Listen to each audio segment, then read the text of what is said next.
ছাতিতে মেরেছে, মাথায় মেরেছে, কানপাটিতে মেরেছে, নাকেও তো দাগ আছে, এই যেখানে ছিঁড়াছুড়ি করেছে, আমাকে সব মেরেছে, পিঠে আরে সব। চোলাইয়ের বিরুদ্ধে প্রতিবাদ করেছিলেন এই সমস্ত মহিলারা, যার জেরে তাদেরকে বেধড়ক মারা হয় এবং যার জন্য তাদেরকে হাসপাতালে ভর্তি হতে হয়।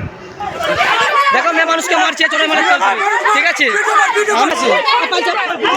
कुछ भी बोलता है।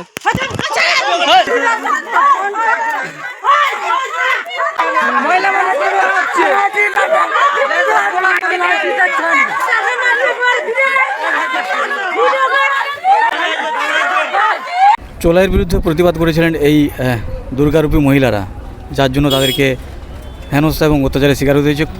ঘটনা আরিট গ্রামে, দাসপুর থানা আরিট গ্রামে। সেই মহিলাদেরই মুখ থেকে শুনবো, সেই দুর্গারূপী মহিলাদের মুখ থেকে শুনবো হসপিটাল থেকে বেরিয়ে কি বলছেন তারা। চোলাই উচ্ছেদ করেই ছাড়বেন এবং কি বলবেন, কি হয়েছিল ঘটনাটা বলুন। আমরা চোলাইয়ের জন্য প্রতিবাদ করছিলাম, দিয়ে আবগারি দপ্তর মদ ভাঙতে গেছিলো, আমরা জানি না সেটা। আমরা এবার অনলাইনে টাকা তুলতে গেছি, অন্নপূর্ণার টাকা ঢুকেছে নাকি দেখতে গেছিলাম। দিয়ে তারা ভেবেছে যে আমরা তাদের দিকে বলে দিয়েছি, যে পুলিশকে জানিয়ে দিয়েছি যে এখানে মদ তৈরি হয়। দিয়ে এবার আমরা এসছি অনলাইন থেকে দেখে আমার দিকে কী করেছে ধরে মারছি।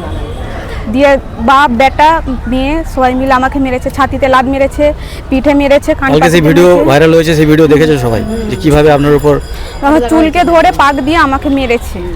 আপনার নাম? আমার নাম পিউ প্রামাণিক। আপনি কি হসপিটালে এসেছিলেন? হ্যাঁ, কাল থেকে হসপিটালে ভর্তি ছিলেন। হ্যাঁ। কি হয়েছে? সিটি স্ক্যান সব করেছে?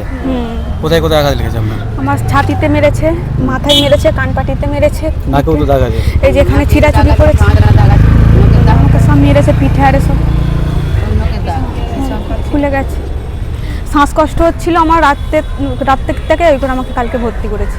এত তো অত্যাচার সহ্য করলেন, এরপরে কি করবেন? চোলাই উচ্ছেদ করে আমরা চোলাই তুলে দেবো। হ্যাঁ, আমরা এটাই চাই যে চোলাইটা যেন উঠে যায়। যত অত্যাচার করুক এবং যতই ভয় দেখে মার যখন খেয়েছি আমরা এটা তুলেই ছাড়বো। আরিট গ্রামে কত বছর ধরে এবং চোলাইয়ের উৎপাত চলছে? 40-50 বছর বেশি হবে। ছেলেরা ছোট ছোট ছেলেরা মারা যাচ্ছে, আমার ছেলে চোলাই খেয়ে মারা যাচ্ছে, স্বামী মারা যাচ্ছে। আপনাদের ঘরে ওরকম চোলাইয়ের উৎপাত চলছে? আপনি ছিলেন তো কালকে? আমিও ছিলাম। আমাদের কি হয়েছিল কালকে ঘটনাটা?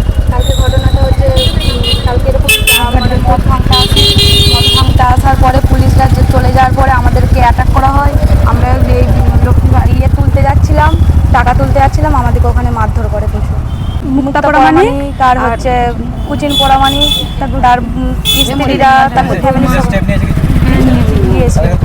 না, তাদেরকে তুলতে পারছে না, তারা বাড়িতে পরামানিক পালিয়ে গেছে। তারা আমাকে দুজন ছেলে মিলে মেরেছে আর তার মেয়ে মিলে আমাকে প্রচুর মেরেছে। আমাকে এমন মেরেছে, আমাকে হসপিটালে ভর্তি করতে হয়েছে। হ্যাঁ, কাল থেকে ঘাটাল হাসপাতালে ভর্তি আছি। এমন মেরেছে আমার শ্বাসকষ্ট শুরু হয়ে গেছিল। এখন একটু ভালো আছে, আবার এক সপ্তাহ পর আবার টাকাটা আসছে।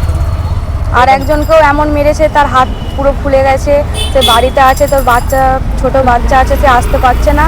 তার মানে খুবই অসুবিধা হচ্ছে তারও।